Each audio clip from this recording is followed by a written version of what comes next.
9. 지체장애 영유아 지원. 이번 시간에는 뇌병변 장애란, 일상생활 관리, 위험한 상황에 대한 대처 기술 교육, 더 알아보기에 대해 학습하겠습니다. 1. 뇌병변 장애란,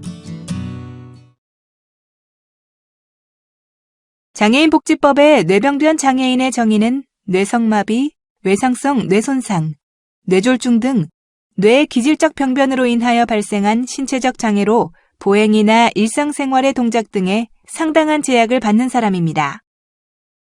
뇌성마비의 원인은 매우 다양하며 대부분 하나 또는 그 이상의 요인을 가진 다인성인 경우가 많으므로 원인을 밝힐 수 없는 사례가 적지 않으며 전체의 약 20%는 원인을 추정할 수 없습니다. 뇌성마비의 원인은 출산 전, 출산 시, 출산 후로 나눌 수 있습니다. 최근 의학 통계 자료에 의하면 출산 전 및 출산 시의 요인이 출산 후 요인에 비해 증가하는 경향이 뚜렷합니다.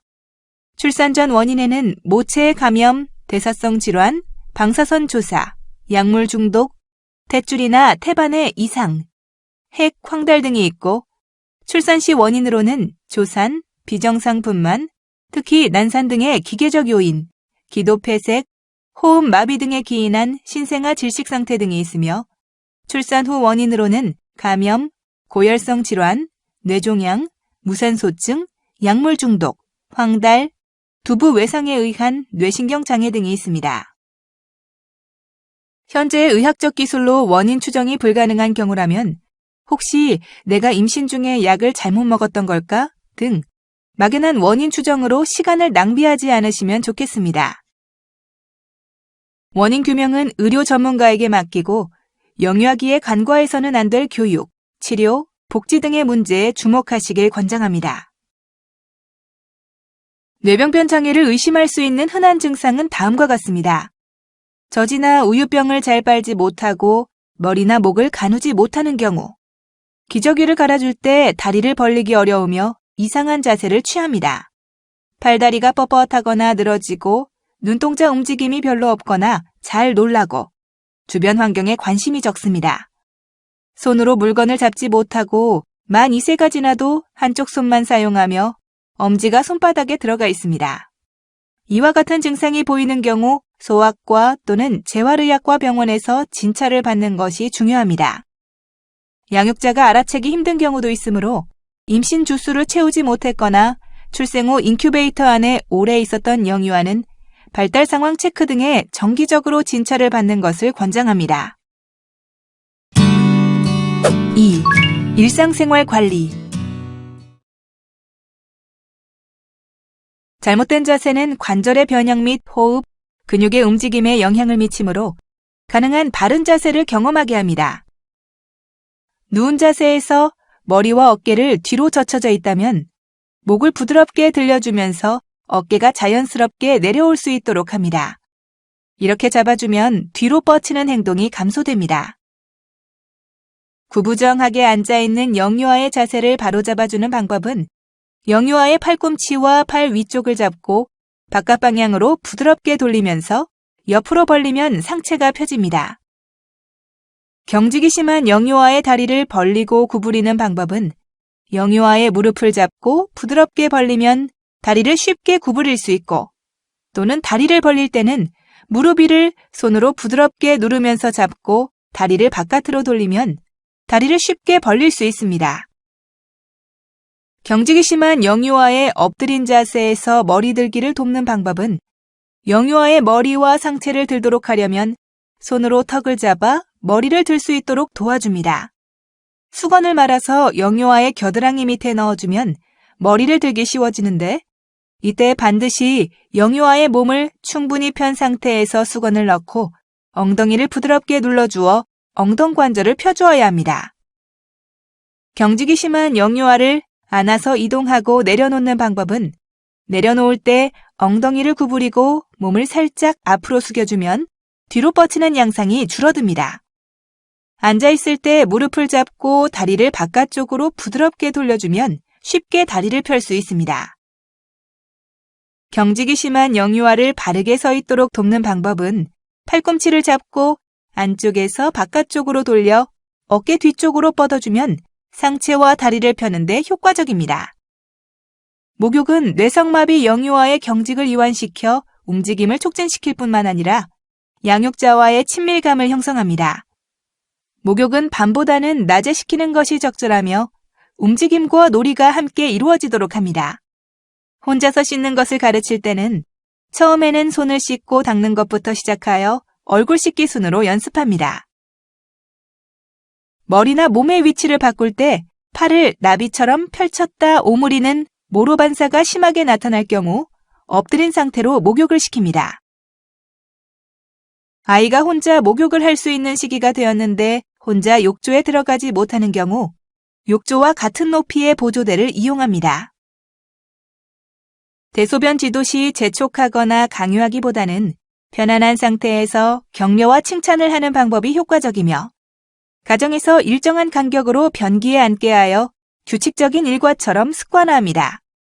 대소변 훈련에서 일반적으로 대변 조절이 소변보다 먼저 이루어지며 영유아들이 변비가 생기지 않도록 각별히 신경 쓰며 변비가 생겼을 경우 누워서 무릎을 가슴에 붙이거나 쪼그려 앉는 자세를 유도하면 효과적입니다. 영유아에게 안정감을 주기 위해 통 속에 변기를 넣어 사용할 수 있고 영유아의 상태에 맞게 수정한 변기를 사용할 수 있습니다. 뇌성마비 영유아 식사 시 문제점은 입과 머리 그리고 몸통이 잘 조절되지 않는다는 점과 앉은 자세가 좋지 못하고 엉덩관절을 충분히 구부릴 수 없다는 점, 물건을 잡으려고 손을 앞으로 내밀 때 힘이 들어가고 물건을 쥐고 있기 어려우며 입에 손을 가져오는 것이 어렵고 눈으로 보면서 손을 조절하기 힘듭니다. 식사하기 좋은 자세는 우유를 주는 경우 양육자가 한 손으로 영유아의 앞가슴을 지그시 눌러주고 다른 한 손으로 턱을 조절해주는 것이 좋습니다. 누워서 음식을 먹이는 방법은 얼굴과 상체를 앞으로 살짝 숙이도록 하고 양육자는 손으로 영유아의 가슴 아랫부분을 지그시 눌려주고 음식은 아이 정면에서 주시는 것이 좋습니다.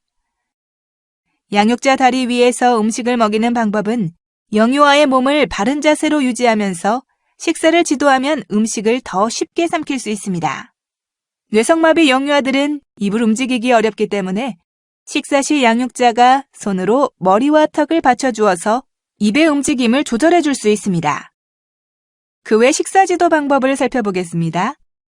감각 자극이 예민하거나 반응이 적은 경우에는 아이가 젖꼭지나 숟가락 등에 민감하게 반응하는지 살펴보고 입안과 입 주위를 마사지하는 등의 감각 자극을 제공하는 것이 효과적입니다.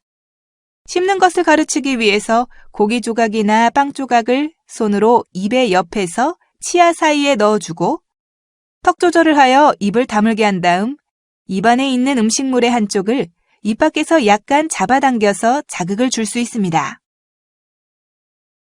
입의 움직임을 조절하기 어려운 영유아에게 물 마시기 훈련을 시킬 때는 몸통을 앞으로 살짝 구부린 상태에서 음료를 마시게 하고 걸쭉한 것부터 점차 묽은 음료로 바꿔줄 수 있습니다. 영유아가 혼자서 식사가 가능해지면 바른 자세로 식사를 하는지 지켜봐주고 몸통이 축 늘어져 있지 않은지, 어깨가 너무 올라가 있지는 않은지, 숟가락을 사용하지 않은 손은 그릇을 잡고 있는지 살펴봅니다. 옆으로 누워 바지 입는 방법은 가능한 머리는 앞으로 숙이도록 하고 살짝 엉덩관절을 구부려주는 것이 효과적입니다. 엎드려 바지 입는 방법은 중력에 의해 근육의 경직이 감소될 수 있으며 영유아는 팔과 다리의 대칭적인 움직임과 자세를 경험합니다.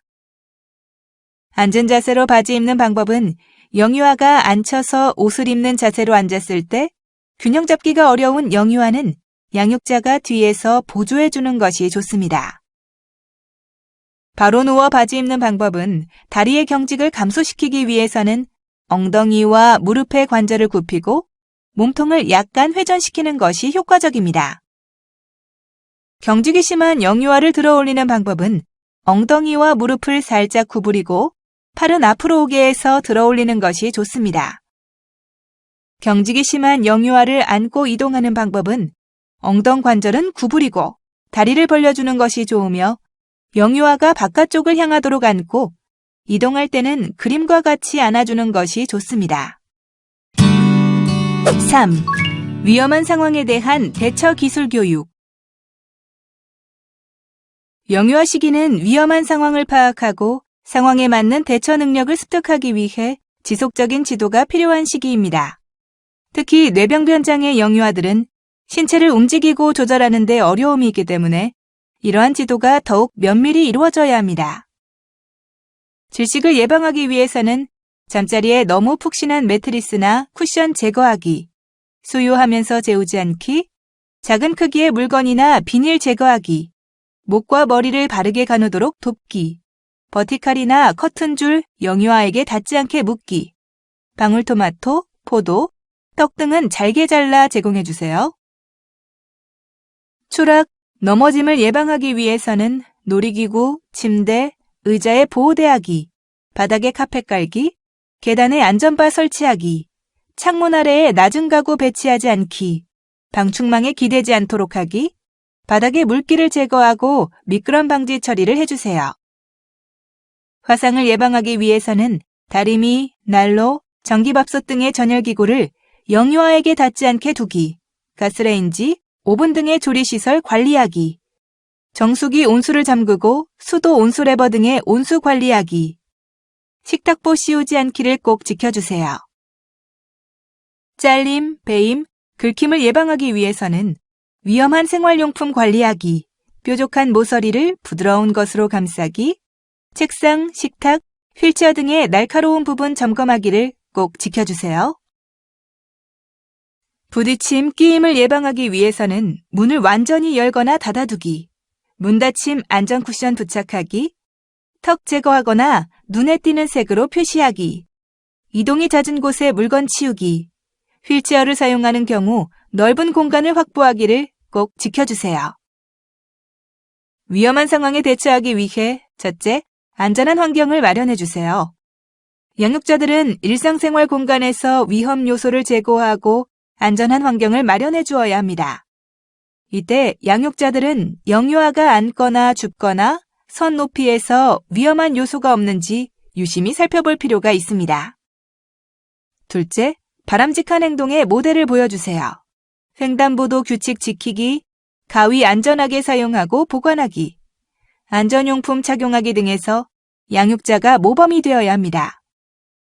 셋째, 도움 요청하는 방법을 지도해주세요. 지도 과정은 지속적이고 반복적이며 가능한 구체적이고 실제와 가깝게 접근하는 것이 효과적이며 역할놀이를 하거나 관련 영상을 보여주는 등 대체할 수 있는 경험을 제공하는 것이 좋습니다. 화재, 지진과 같은 재난 상황에서 영유아는 자신이 있는 위치를 다른 사람이 알아내도록 도와주세요라고 크게 외치도록 지도합니다. 발성이나 발음의 문제로 말소리를 내는데 제한이 있는 뇌병변 장애 영유아는 아와 같이 쉽게 낼 수 있는 말소리나 팔이나 등으로 쿵쿵 소리를 크게 내도록 지도하거나 호루라기나 호신용 경보기, 소리나는 버튼 등을 활용하도록 할 수 있습니다. 길을 잃었을 때 또한 도움을 요청해야 하는 상황입니다. 가족이나 선생님을 찾기 위해 이곳저곳을 이동하지 말고 잃어버린 그 위치에서 기다리면서 주위에 도움을 구하는 것이 좋습니다. 또 이를 대비하여 낯선 곳으로 이동할 때는 가족이나 선생님의 전화번호를 이름표, 목걸이 형태로 소지하는 것도 유용합니다.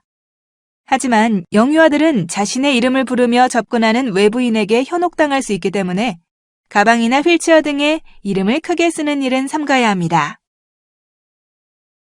낯선 사람이 위험하게 접근하거나 누군가 자신의 몸을 함부로 만지거나 때릴 때도 다른 사람에게 도움을 요청해야 합니다.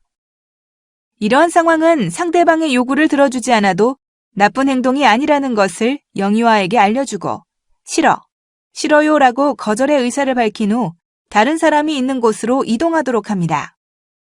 호루라기, 경보기 등을 활용하거나 도와주세요라고 말하도록 지도합니다.